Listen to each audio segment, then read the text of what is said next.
Awami League Saint Martin's নিয়ে American যে তৎকালীন ডেমোক্র্যাট সরকার তাদের সাথে একটা বিবাদ তৈরি হয়েছিল। ডোনাল্ড লু পিটার হাস এই দুইজনের যে মস্তিষ্ক কাজ করেছে, যেটা আওয়ামী লীগের কাছে বিধ্বংসী প্রমাণিত হয়েছে।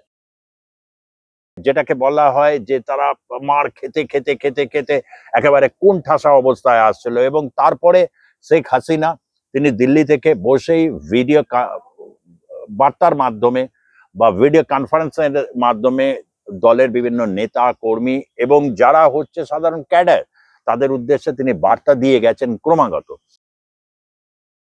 ভারত বিএনপির ব্যাপারে বিএনপি বারবারই চেষ্টা করেছে বিগত 1 বছর ধরে ভারতের সমর্থন আদায় করার জন্য। ভারতের মনোভাব বিএনপির প্রতি হয়তো নরম হলেও ভারত বিএনপিকে কিভাবে বিশ্বাস করবে? 2001 এবং 2006 সালে যে ঘটনাগুলো ঘটেছিল বাংলাদেশে, বিভিন্ন ক্ষেত্রে হিন্দু শরণার্থী হয়ে অনেকে চলে আসতে হয়েছিল এই বঙ্গে, এবং তাদেরকে উপর যে অত্যাচার হয়েছিল সেই অত্যাচার বলা যায় একটা নারকীয় পর্যায়ে চলে গিয়েছিল, যা বিএনপির রাজনৈতিক ভবিষ্যৎকে আজ কত রকম প্রশ্নের সামনে এনে দাঁড় করে গিয়েছে।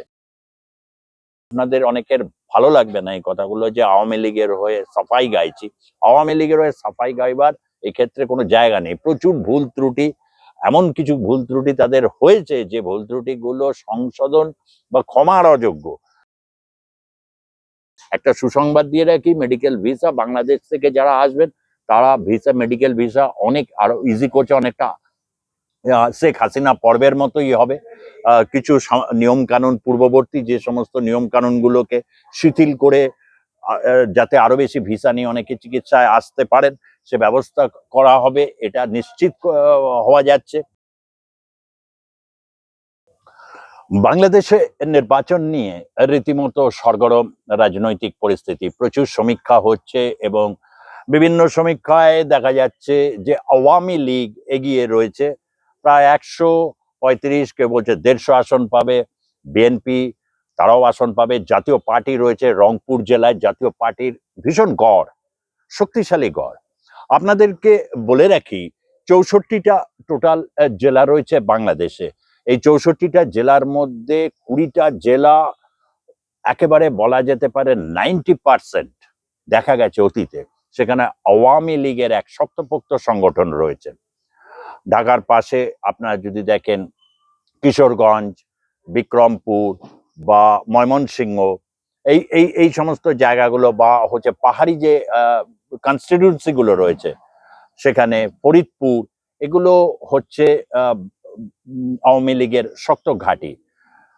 এছাড়া টুঙ্গিপাড়া, গোপালগঞ্জ হচ্ছে আওয়ামী লীগের গড় বা দুর্গ বলা যায়, এবং সেখানে দাঁড়িয়ে মুখ পুড়িয়ে এসেছিল কিভাবে আর্মি, এবং সেটাই হচ্ছে আওয়ামী লীগের প্রথম রিট্রিট ব্যাক, যেটাকে বলা হয় যে তারা মার খেতে খেতে খেতে খেতে একেবারে কোণঠাসা অবস্থায় আসছিল, এবং তারপরে শেখ হাসিনা তিনি দিল্লি থেকে বসেই ভিডিও বার্তার মাধ্যমে বা ভিডিও কনফারেন্সের মাধ্যমে দলের বিভিন্ন নেতা কর্মী এবং যারা হচ্ছে সাধারণ ক্যাডার তাদের উদ্দেশ্যে তিনি বার্তা দিয়ে গেছেন ক্রমাগত, এবং এই বার্তার মাধ্যমে উজ্জীবিত হয়েছে আওয়ামী লীগ।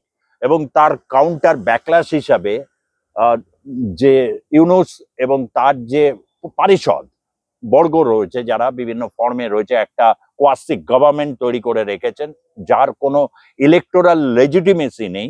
এই ধরনের একটি সরকারকে উৎখাত করা আওয়ামী লীগের কার্যত অসম্ভব কিছু নয়।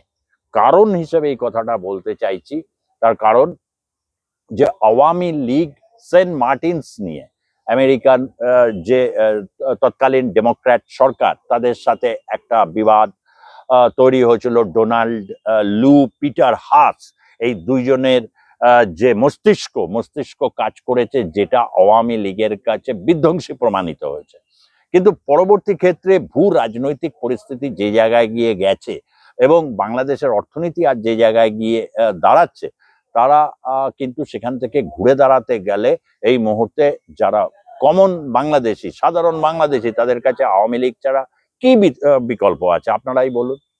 আমরা হয়তো এই অ্যানালিসিস গুলো দিচ্ছি, আপনাদের অনেকের ভালো লাগবে না এই কথাগুলো যে আওয়ামী লীগের হয়ে সাফাই গাইছি।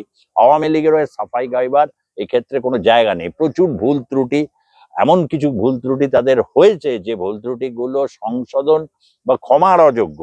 কিন্তু নতুন ভাবে বাংলাদেশে যখন এই ধরনের পরিস্থিতি আছে, বারবার করে ডক্টর ইউনূসের কাছে অনেকেই হয়তো আশা করেছিলেন যে তিনি একটা বিকল্পের সন্ধান দেবেন, যেখানে জনজীবনে একটা শান্তি আসবে।